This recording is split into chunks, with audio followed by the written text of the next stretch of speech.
Medical के पुस्तक के ये वहाँ स्वरूप सारे विद्यार्थियों के लिए उपलब्ध हैं और विद्यार्थियों के लिए पुस्तकें उपलब्ध कराना माननीय मंत्री जी का उद्देश्य है। आपने देखा होगा एक क्वेश्चन होता है जिसका वो आंसर देते हैं, उनके पूरे ब्यूटी कॉन्टेस्ट में एक बहुत बड़ा एलिमेंट होता है चयन करने का, वो क्वेश्चन का आंसर।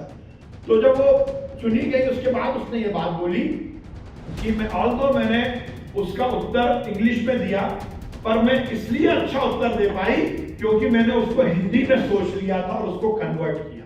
उसने कहा जो मातृभाषा में भावना है उससे बड़ा प्रकटीकरण कभी नहीं होता। न्यूरो साइंस की भी स्टडी है कि कोई भी व्यक्ति अंग्रेजी में सपने नहीं देखता। यहाँ पे जितने अंग्रेजी बोलने वाले ना, आप आज से ध्यान रखना, किसी को अंग्रेजी में सपने नहीं आ रहे होंगे। सपने आप मात्र हिंदी में ही देखोगे। झगड़ा होगा, एक दूसरे से मेल होगा, मुलाकात होगी, आप सपने में आपको केवल हिंदी में ही सपने देखोगे। और लॉर्ड मैकॉले को तो भेजा गया था ना कि हिंदुस्तान को परमानेंट रूप से गुलाम कैसे करना, और उसको भेजा गया बिना किसी डिपार्टमेंट का मिनिस्टर बनाया गया। और जब लॉर्ड मैकॉले ने 1836 में अपनी दौरे की रिपोर्ट को ब्रिटिश पार्लियामेंट में टेबल किया तो उसने कहा कि मैं हिंदुस्तान के उत्तर से दक्षिण, पूरब से पश्चिम तक घूमा, मुझे हिंदुस्तान में कोई भी थीफ नहीं, कोई चोर नहीं मिला, कोई भिखारी नहीं मिला।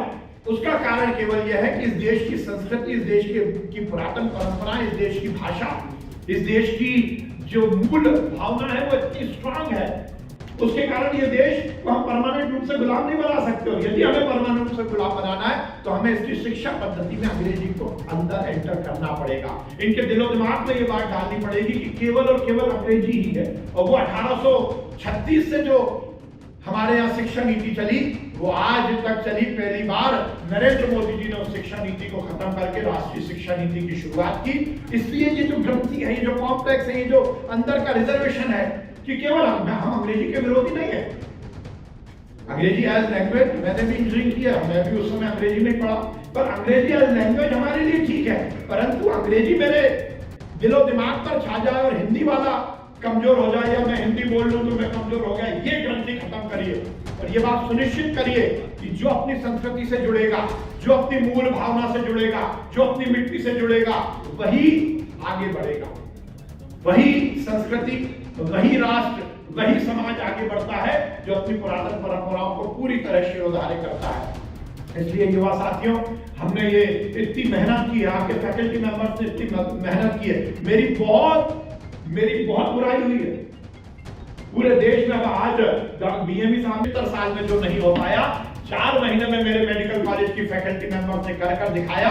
एक चुनौती थी, एक बड़ा आंदोलन था, एक बड़ा मिशन था, और उसको हमने पूरा किया और हम देश के पहले राज्य बने। मैं इन सबको बहुत बधाई देना चाहता हूँ।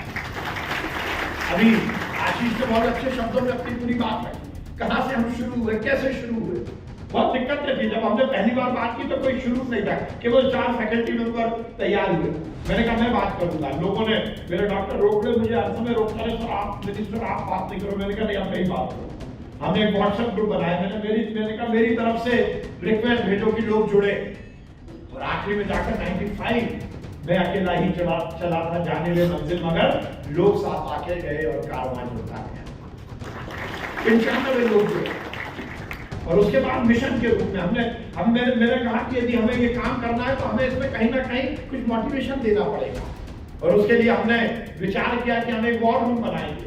अब जब वॉर रूम की बात आई गोपाल जी, तो उसका नाम क्या रखा जाए, तो मैंने उसके लिए भी बहुत प्रयास किया। मैंने देश भर के साहित्यकारों से बातचीत की। मैंने कहा कि मैं एक ऐसा आंदोलन कर रहा हूँ, ये एक मिशन है, और उसके लिए आप कोई ना कोई नाम सुझाइए। बहुत सारे नाम आए, और यहाँ पर भोपाल और मध्य प्रदेश के बड़े साहित्यकार महेश श्रीवास्तव जी से मैंने बात की। उन्होंने मेरे को 3-4 नाम दिए और उनमें से मुझे मंदार नाम पसंद आया। मंदार का मतलब है जब अमृत मंथन हो रहा था और समुद्र में जिस पर्वत को मथनी के रूप में उपयोग किया गया था, जिसके माध्यम से अमृत मंथन हुआ था, वो मंदार था। तो मुझे ये लगा कि ये भी शिक्षा का मंथन है, इससे भी हिंदी का अमृत निकलेगा। तो हमने वॉर रूम का नाम मंदार रखा और उसमें पूरे मिशन के साथ हमने कहा कोई सुख सुविधाओं की कमी नहीं रहनी चाहिए।